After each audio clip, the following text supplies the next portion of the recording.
the Hive, host of this gaming talk show, The Buzz. Where we bring you game reviews, gaming news, opinions, and sandwiches. Oh, I want a sandwich right now. And you know who gives us sandwiches? N4G They're our official sandwich maker of the Hive. So, I mean, we got plenty of things to talk about today. An audio copy is available in the description section below. But let's buzz into these topics. You ready to know what we're going to talk about today? I'm ready. We're going to talk about on-disc DLC and the controversy around that. We're about to talk some Rainbow Six Siege. And we're about to talk some Taken King and a lot more. So roll down your windows. It's about to get drafty. So GameSpot's reporting that Ubisoft has announced that Rainbow Six Siege is going to be delayed 2 months. So the original game was supposed to release in October. It's going to be pushed back to December. Why? Well, throughout various play tests, such as different cons, different conventions, they're also looking at the alpha players and everything like that. There's been a lot of feedback for weapon balancing. Co-op mode needs to be improved, and the overall visual, menus and everything like that need to be fixed as well. So they're going to be taking 2 months extra to fix those things. What do you think about that? Well, they shouldn't Arkham Knight it. Hashtag Arkham Knight it. Yeah, don't want to do that. Absolutely not. Where you delay a game, and then you come out with a shitty-ass game anyway. And you know, like, Arkham Knighting it is like, this is a pretty poopy game. Hashtag Arkham Knighting it. Here you go, guys. So they obviously can recognize that the game's not where they want it to be, and they want to take this time to improve it. And I'm glad that they're taking the time to realize, okay, weapons aren't balanced here, co-op is a little rusty, let's fix this, and then bring you this awesome game. And I'm glad. 2 months, I can wait. I want this epic game. And let's be honest, Ubisoft and their slippery slope of Assassin's Creeds, they don't want to mess up Tom Clancy. That's got a loyal following, and, definitely a quality game in that regard. So EA Chief Office, Peter Moore, has now claimed that on-disc DLC is nonsense. It's just this huge conspiracy. And what is his quote? He says that a lot of fans' resistance are coming from the erroneous belief that somehow companies ship a game incomplete and then try to sell you stuff they've already made and held back. He says that is complete nonsense. Now, I gotta say, a lot of this controversy is coming out of Destiny players being able to find, areas of Destiny that weren't available yet, like through glitches, finding these large maps and things like that where DLC sits on. Now, Moore acknowledges this idea, but he rebuttals. He says, he actually quotes, knowing down the road that something needs to be sit on and what they've already made means you have to put some foundations down. And he believes that this is just a building block and work on as they go. They understand, okay, Taken King's going to be placed here, So let's make it while we're in production of the main game. Let's make this framework and then throw Taken King on top of it once we're done with it. Right. So I still believe it's nonsense. So you still believe that on the disc is some DLC that's locked away that's been completed and will be released? Yes, I think it's actually there. And we're buying this fucking DLC and going, okay, cool. And then we're going to pay for it later. I gotta ask the viewers at home. We don't have the availability of this information, but has anybody ever hacked into the disc and actually found complete DLC on the disc? I mean, I've seen people on YouTube go, "Oh, what is this area?" And then but can they play the DLC that's supposedly on the disc? You should have hackers out there that might be able to unlock it. I'm asking and you guys can let us know at home if you find an article or something like that. Yeah, let us know. I'd really be interested to see if anybody's done that, because if not, it's all hearsay. Absolutely all hearsay. But I will say this. DLC season passes, a lot of controversy around why we even have those, why DLC costs this much money. Peter Moore continues on and saying that at least in the scope of EA, they have about 50-plus people that work on the main game, and then an additional team of 40 to 50 people working on just exclusive content. Yep. Exclusive content. So essentially you're getting brand new stuff that are being made by completely different people. So it's essentially a whole other studio working on that game, making content and updates. And I mean, I understand that, but I don't think, I'm pretty much sold that DLC was on that disc. And I just paid for a game and then paid for it just to unlock it. Even if that's the case, I don't mind if there's on disc DLC. No. I mean, I'm going to pay for it either way. It doesn't matter. Here now, listen to Buffalo. He does not care if you have the DLC on the game. He'll buy it anyway. I don't. What's the difference? I mean, if it was on the disc or wasn't on the disc, I still have to buy that DLC. Nothing I say is going to change that. But you're essentially paying it for... There's obviously a lot of different avenues for approaching this topic. Let us know your thoughts. Let's move on. So, back by popular demand... Really? Shut up, man. Sorry. We got Fuck Yeah or Fuck Off, where we're going to flash some gaming news that have come out really recently, and we're going to give you our either Fuck Yeah or Fuck Off. So let's hit it right now. Hit it and quit it. Just kidding. We're just going to hit it and get it. There we go. Right, that's what's up. Xbox One executives are claiming that the cross-platforming the backwards compatibility, and having more exclusive games is making the Xbox One a superior gaming console than everything else. That implies PS4. Fuck yeah, fuck off. I mean, it's a fuck yeah for them because they can, like, kind of shove it in everyone else's faces. But it's a fuck off for me because I'm a huge Sony fan, and they're like, you ain't got backwards compatibility, but we do. So, it's leaning towards a fuck yeah for them. They achieved something great. And they're rubbing it in. I mean, these facts are true. They're not just spewing crap. They achieved something great. And as you probably could guess, I'm going to say fuck off because this news article is crap. And not because of the content, but like, why do you even say stuff like that? Just why even have articles like this? Because Sony fanboys like me are like, Right, but like, I don't understand why an executive has to open their mouth and say stupid crap like this. Like, just continue to do what you're doing. Be quiet. I think the reason why they have to do it is because PS4 keeps smacking that ass as they beat them in sales. And as you know from watching previous episodes of The Buzz, PS4 had been outsold by Xbox during E3, and then it just flipped again. And PS4 is leading the way once again. Yep. So obviously we see that. There's a small victory there for me. So, Grandia 2 Remastered launches on August 24th on the PC for only $14.99 and then later for $19.99. Fuck yeah, fuck off. I gotta say fuck yeah. I mean, Grandia 2 was awesome. I played with our cameraman who's standing behind you guys right now. Seriously, turn around. He's right there. Does that spook you? No? All right, whatever. But anyway, Grandia 2, awesome game, JRPG, so you're obviously getting a bunch of hours of gameplay. $14.99, that game wasn't even $14.99 when it first came out. This is going to be a better version of it. It reminds me of Everybody's Gone to the Rapture. They kind of released it for $14.99 for a little bit. You know, everyone who was super stoked about it, it's like, you know, here you go. So here's catch-22 of this, though. Obviously, I'm still saying fuck yeah, because I love Grandia 2, and they're going to do a remaster of it, which is going to make it look way better. But is this the road that Sony is going down to combat backwards compatibility? Like, okay, you can't play your PS2 games, but you can rebuy them because we're going to remaster them. But anyway, sticking to this topic, what do you think? Well, now that you bring up that point, we got God of War 3 remastered. We got, you know, so many other games remastered. Last of Us remastered. We're seeing trends. That's not good. I hate when you're right. I'm so sorry. Halo 5, spoiler alert, Halo 5 developers said that, you know, in retaliation to a lot of criticism that the fact that Halo 5 will not be split-screened, they're saying that if we could have done it, we would have done it. They're saying that they're not able to do split screen because it will take away from other areas of development. Fuck yeah, fuck off. Fuck off. Legit. Seriously, no split screen? You have this huge title and you can't push split screen? That's no good. That just shows how new 343 Studios is. Like, you can't do that. Didn't Halo 4 have split screen? It did. And you ain't going to bring it to Halo 5? And that game was great. Halo 4 was fine. But you know what the funny thing is like, okay, if there was a seminar, fuck off, by the way.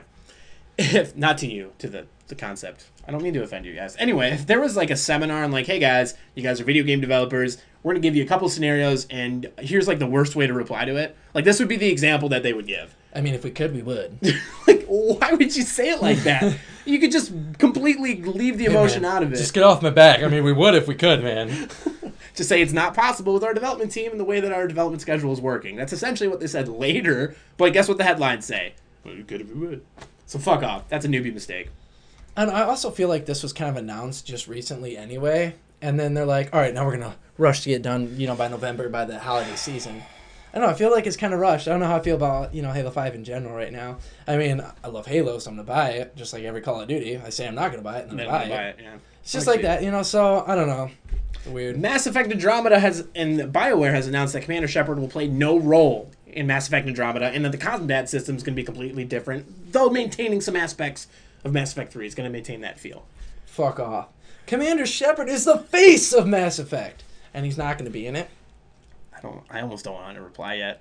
I gotta be honest. It's so hard. He's the face of Mass Effect, and you're not gonna have Commander Shephard. No, I mean, if it's a whole different storyline while something is taking place, maybe. But still, like Commander Shephard, he's the fucking face of Mass Effect. That's like saying you're gonna make a Transformers movie without Optimus Prime. Pretty much. Pretty much. Now I gotta say, Mass Effect's my #1 favorite game series of all time. Fanboy. I will take it. And I will take it hard. Fanboy side of me says fuck yeah, because, I mean, we don't know a lot about this game yet. There's a lot of uncertainty, you know, what the story is even going to be about, how the combat system actually is going to look. But they're going to change your combat system. There's going to be no Mass Effect 3's combat was not fantastic, so if it improves it, that's great. Now, no Commander Shephard scares me, but if the storyline completely strives, you know you have to have Commander Shephard. I don't know if the story's great without him, and if he would ruin it by being in it. He's literally the face of 1, 2, and 3. He's literally on the.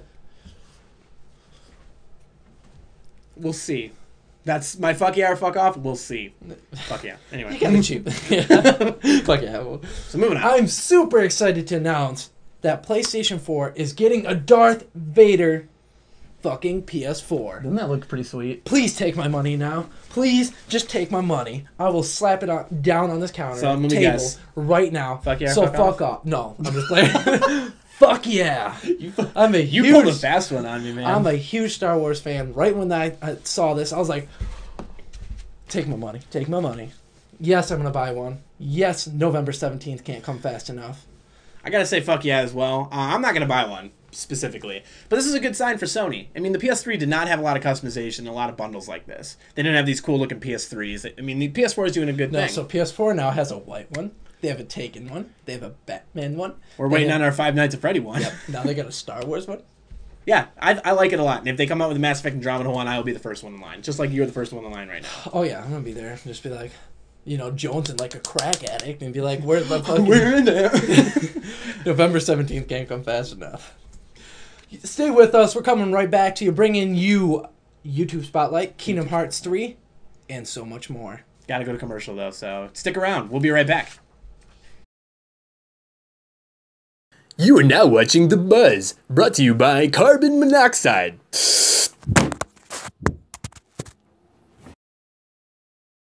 Too tired to play video games. Buffalo, Why? try the Hive caffeine. Why? Oh, the Hive caffeine! Oh, I just want to play so many games. I want to play The Witcher 3. I'm going to play The Witcher 3. I'm going to beat it under an hour because we skip all the cutscenes. I can't wait to skip. Welcome back, guys. We're talking Kingdom Hearts 3. Square Enix has announced that Big Hero 6 will be a playable world in Kingdom Hearts 3. That's right. Big Hero 6. That's awesome to hear. We're excited. I mean, everyone kind of saw this one coming. I mean, everyone's waiting for, like, the Marvel Avenue, the Star Wars Avenue. So they gave the obvious one first. Right. Yeah. But I think they're kind of slowly teasing us with it. So, I mean, that's cool to see that, Big Hero 6 is in it. So, give us more details about it. Well, they said that the antagonist in the game will have the ability to manipulate the Baymax body that was left behind in the portal. They're going to produce a dark, heartless Baymax. The game will take place after the events of Big Hero 6. So, you just imagine this, like, big flying, like, robot heartless just... That boss is going to be tough. Yeah. I kind of saw a picture and, like, Sora's riding on the back of, the good one. He's, like, got his keyblade out. I'm like, oh... It's pretty awesome. Yeah. So we're excited to see Kingdom Hearts 3 news, and obviously as it continues to come out, we will let you know more. And, since Kingdom Hearts 3 has been in production, just now in production, we've heard about it 3 years ago, and we're like, oh, Kingdom Hearts 3, why isn't it not out? Right. But now all these transactions are going along, like, now Disney owns Marvel, Disney owns, Star Wars, Disney owns the Hive. world. Seriously, they own us. And if they don't own us yet, buy us. Buy us now. Buy us. So, it takes a while to negotiate and stuff. All these, you can't just be like, hey, I'm going to buy you, here's my money. No, it takes a lot of negotiating. Here's our price. Here's my price. It takes years. The buying out process legally takes a lot of time. Right. So, I think that's why it's just now in production. Now they got all these avenues to work with. They got so much creativity now. So, yeah, I see a lot of it. Awesome. Yeah, we're excited for a lot of more things to come out of Square Enix for Kingdom Hearts 3 for sure. So, we're bringing you another YouTube Spotlight. What video are we spotlighting today? Well, after careful consideration and hours of just sitting in a dark cave, the Hive cave, which you'll never see because it's super secret and it's locked, and I left the key inside. Anyway, we decided to spotlight Gamers Unleashed X and an episode labeled Let's Play Final Fantasy VII Reimagined Part 1. Awesome. You want to know why we chose it? Well, first of all, the guy's hilarious. He's very engaging. Yeah, and that means a lot to us. If you want to be spotlighted by the Hive, you need to be engaging. That's like the most important thing. You have to engage your audience. You have to be good at talking to yourself, essentially. And one of the things that I thought was really cool about his videos is that they all have a banner at the bottom that has all of his social media content, but it's not distracting. It's not in your face. It's just, it's there. If you want it, you can have it. It's very subtle. So congrats, man. Great video. If you want to see more, description section. Keep doing what you're doing, man. We appreciate you. So the Hive is spotlighting you, man. So, Edmund McMillan. I can say his name. fucking name. It's a tough name. There we go. Edmund McMillan. The developer of Super Meat Boy and Binding of Isaac Why is that just released a new game called Fingered. Explain this game to me. I can't handle it. Explain this game to me. So basically, you take on the role of the police, and you're trying to identify suspects through a lot of hearsay and very unreliable information. It sounds great. It sounds like what And police they should also do. they talk to celebrities too, and Yeah, they can be you like do a lot. suspects. I don't even know. So the game trailer is now out, but you can expect 21 levels of confusion, over a billion billion randomly generated people to finger / murder, and then celebrities to also murder as well. The game will cost $1.87, which is an homage to the California Penal Code for homicide. What are your thoughts? Do you see this fucking game? Yeah, do you see it? Would you finger her? No. So you say she's innocent?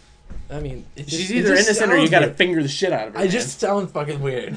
I love don't it. know. This is the most fun, hilarious He's thing. gonna buy it. I know, I am, and it's out today when this episode was filmed. Yes. So I'm gonna go right over and I'm gonna buy it immediately. I mean, this sounds hilarious. I didn't even hear about this game until today. They're just like, Fingered. by the way, there's a game called Fingered. It's out now. I love it. It's so funny. I can't wait to finger billions of people. Billions. So that's all the time that we have for today for The Buzz. Obviously, if you want to reach out to us, you can reach out to us collectively at Hive Guys on Twitter. I'm at Buffalo Prime. Got at Heavy Lifter Jace, obviously. You can also comment in the comment section below. Make sure to subscribe to whatever you got to do. And I'm Buffalo Prime. And I'm Jace. And we are out. I'm too tired to play video games. Buffalo. What? Try this half. Fuck. Fuck. This is the best bloopers. What's up, y'all? No, I didn't like that. I'm gonna keep that for bloopers.